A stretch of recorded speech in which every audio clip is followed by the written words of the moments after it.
حضرت مولانا عبدالرب صاحب قاسمی سے بڑے ادب کے ساتھ گزارش کر رہا ہوں کہ تشریف لائیں اور حضرت اپنے ملفوظات سے اس تقریر سے مولانا عبدالرب صاحب.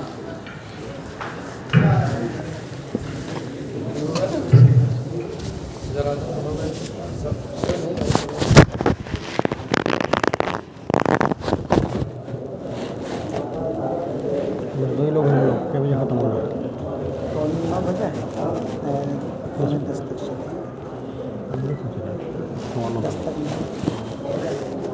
السلام علیکم ورحمۃ اللہ وبرکاتہ. الحمد للہ رب العالمین والصلاة والسلام علی سید الانبیاء والمرسلین محمد وعلى آلہ واصحابہ اجمعین.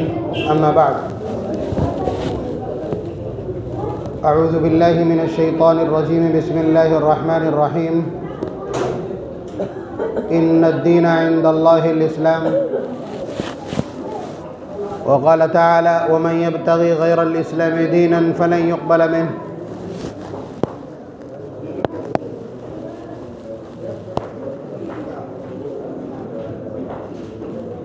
شب برات ہے. اس سلسلے میں ہر سال مضمون آ ہی جاتا ہے. میرا خیال ہے ہم اس کو آج نہ دہرائیں. وقت بھی تھوڑا مختصر ہی ہے. زیادہ سے زیادہ 10 بجے تک پروگرام چلنا ہے اور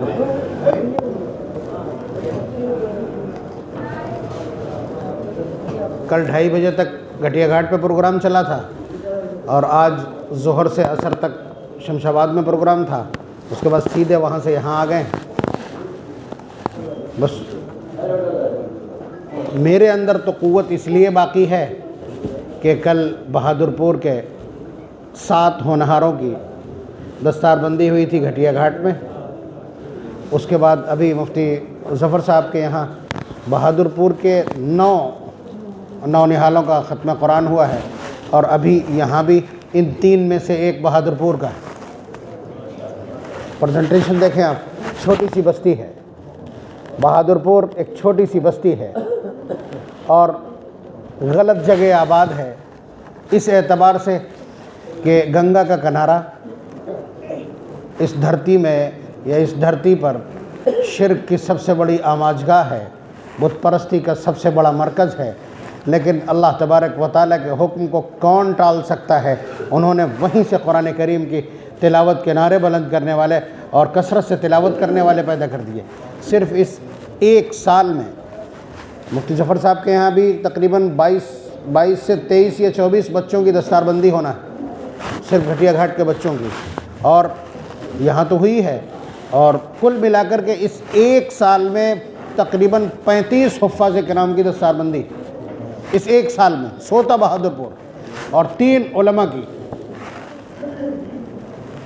بات سمجھ رہے ہیں آپ. یہ وہی بستی ہے جو 1985 تک جس میں جنازے کے لیے امام باہر سے آتا تھا, خطبہ پڑھنے کے لیے امام باہر سے آتا تھا, عیدین کے لیے امام باہر سے آیا کرتا تھا. اگر کسی کا انتقال ہو جائے تو کفن دفن کے لیے آدمی باہر سے آتا تھا. یعنی ہمارے ہاتھ میں کیا تھا؟ کاسہ گدائی. کاسہ گدائی ہمارے ہاتھ میں تھا. اور اتنے دنوں میں اللہ تبارک و تعالیٰ نے ایک بندہ با توفیق کی وجہ سے جو ابھی 2 روز پہلے رخصت ہوا ہم سے, اس کی محنتوں نے نتیجہ دکھایا. اتفاق یہ ہے کہ اس بستی کا جو پہلا حافظ ہے 1986 کا, وہ ہمارے اسٹیج پہ جلوہ افروز حافظ طاہر علی صاحب موجود ہیں. حافظ فرمان علی صاحب بھی موجود تھے. تو ہاں, یہ 1986 کے آغاز سے آج کا رپورٹ کارڈ یہ ہے کہ اس سال میں 35 حفاظ کرام کی دستار بندی اور 3 علماء کی, اور اس سے پہلے 1 سینکڑے سے زیادہ موجود ہیں. تو یہ اللہ تبارک و تعالیٰ کا اپنا کرم اور اپنی نوازش اور اپنا انتخاب ہے کہ کس کے ہاتھ سے بھیک کا پیالہ چھین کر کے اور اس کے بعد خزانوں کی چابی تھما دیں. یہ ان کا اپنا کرشمہ. اب اس فتح گڑھ فتح گڑھ کے لوگوں کے کانوں کو سن کرنے والے بھی تو وہی بہادر پور والے ہیں نا. ایک تو بیٹھا سامنے ہی آپ کے, ایک ابھی گزر چکے ہیں آپ کے سامنے سے. بہرحال یہ اللہ تبارک و تعالیٰ کی عنایت ہے. وہ بستیوں کا انتخاب کرتے ہیں, وہ بستیوں کا انتخاب کرتے ہیں کہ کس بستی کو کیا عنایت کرنا ہے. تو اس لیے میری ارجا یا میری یہ طاقت باقی ہے یہ دیکھ دیکھ کر کے. مجھ سے زیادہ کس کو خوشی ہوگی کہ والد گرامی نے اس مہم کو شروع کیا تھا, اس تحریک کو شروع کیا تھا, قرآن کریم کی تعلیمات کا آغاز کیا تھا, اور وہ تحریک ایک طوفان میں تبدیل ہو گئی. یہیں اسی اسٹیج پر میرے خیال 6-7 علماء بیٹھے ہوئے ہیں جو سوتا بہادر پور سے تعلق رکھتے ہیں. تو یہ اللہ تعالیٰ کا انتخاب ہے. وہ کسی سے بھی کام لے سکتے ہیں, وہ کام کسی سے بھی لے سکتے ہیں.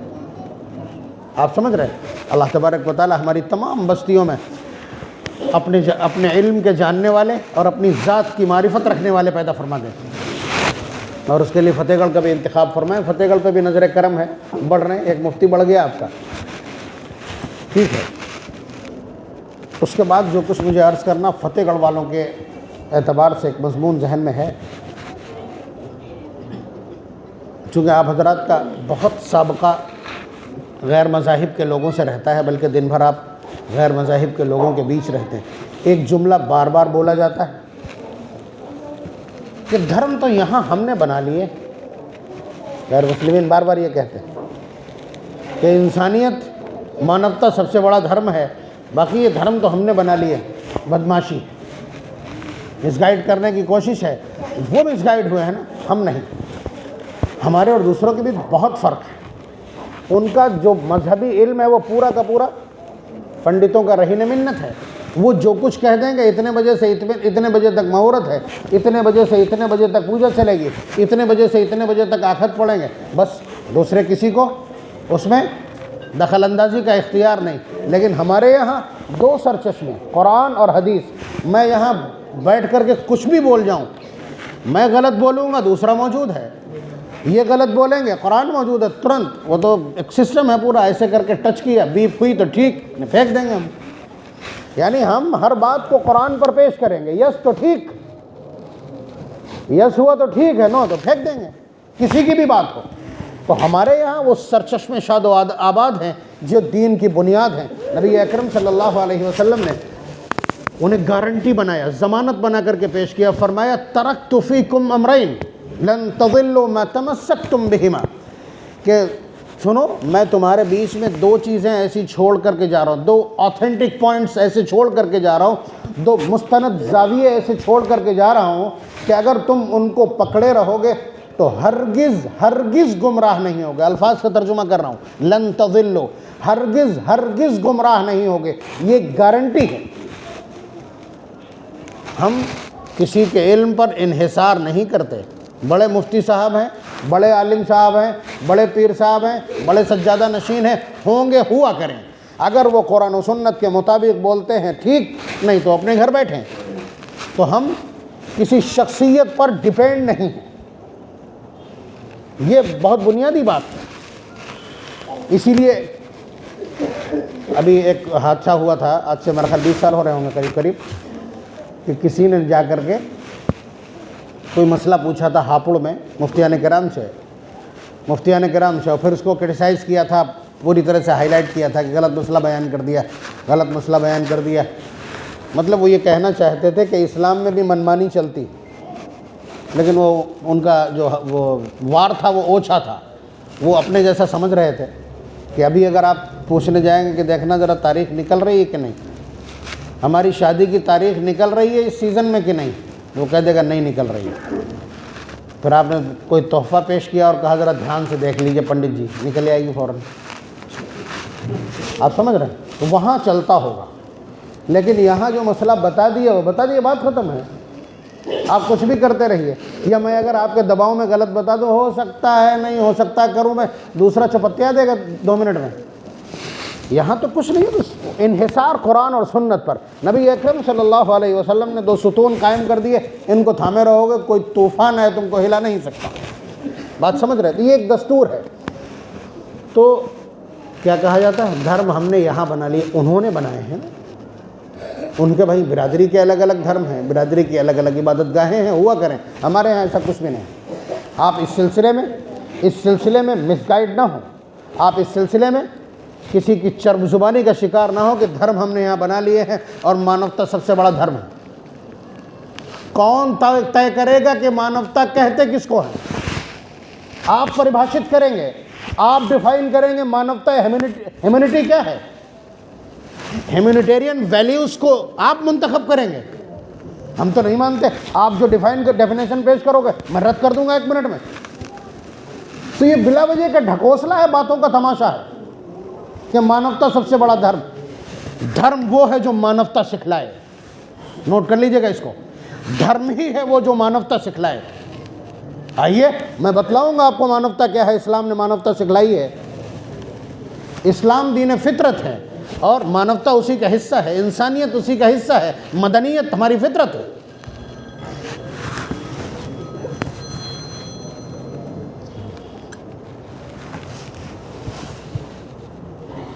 یہ جو آپ حضرات کے سامنے اس طرح کے جملے آتے رہتے ہوں گے، اب اس کو تھوڑا سا سمجھیے۔ ابھی ایک بیان آیا تھا امیر الہند حضرت مولانا ارشد مدنی صاحب دامت برکاتہم کا، ایک بہت بڑے اسٹیج سے۔ آپ لوگ تو خرافات تو بہت دیکھتے سنتے رہتے ہیں، جھوٹی ڈیبیٹس دیکھتے رہتے ہیں، یہ نہیں دیکھا ہوگا آپ نے۔ ایک ہمارے اوپر دباؤ بنایا جا رہا تھا مستقل، مطلب اس وقت جو پوری کوشش ہے حکومت کی وہ یہ کہ ہم کو وہ دوئم درجے کا، ہندوستان میں دوئم درجے کا شہری بنا کر کے پیش کریں، ہمیں ان کمفرٹ زون میں ڈھکیل دیں اور احساس کمتری میں مبتلا کر دیں۔ ٹھیک ہے، تو اس کے لیے وہ بار بار وہ گھر واپسی والا جو جملہ ہے، گھر واپسی والا جملہ ہے، وہ کاہے پہ آدھارت ہے کہ اسلام کی عمر ہے 1400 سال۔ ٹھیک ہے، اور یہ عرب میں پلا بڑھا، یعنی قرآن کریم عرب میں اترا، اس لیے وہاں سے یہاں امپورٹ ہوا ہے۔ یہاں کا دھرم پہلے دوسرا تھا، وہ فورسلی یا کسی بھی طرح سے اس کو ہم نے ایکسیپٹ کیا۔ ٹھیک، تو اب اس کو چھوڑ کر کے اپنے پرانے مذہب میں جانے کا نام گھر واپسی تھا۔ یہ ایک ڈھکوسلا اور ڈرامہ اور تماشا بنایا گیا، اور اس کی وجہ سے ہماری نئی نسل جو یہ اسکول اور کالجز میں پلی بڑھی ہے، ٹھیک ہے، وہ چلی گئی کوما میں۔ بات سمجھ رہے ہیں آپ؟ اس لیے کہ انہیں پتہ ہی نہیں اسلام کیا ہوتا ہے اور اسلام کب کہاں کیسے آیا۔ یہی تو وجہ ہے کہ انہوں نے بھی یہی مانا ہے کہ اسلام کوئی یہیں کا پروڈکٹ ہے، زمین کا کوئی پروڈکٹ ہے، اسی لیے تو لڑکیاں کھٹ سے پالا بدل لیتی۔ لڑکیاں کھٹ سے پالا کیوں بدل رہی؟ ہم نے بتایا ہی نہیں اسلام کیا ہے۔ ورنہ لے ہی کوئی ایک بہت پی ایچ ڈی لڑکی ہو جو بہت زیادہ پڑھی لکھی ہو، بتا دے آ کر کے مجھے اسلام کیا ہے۔ تو آپ یہ سمجھیے کہ یہ مغالطہ دینے کی مسلسل کوشش ہے، اور آپ مغالطے میں مبتلا ہیں، مجھے معلوم ہے آپ مغالطے میں مبتلا ہیں۔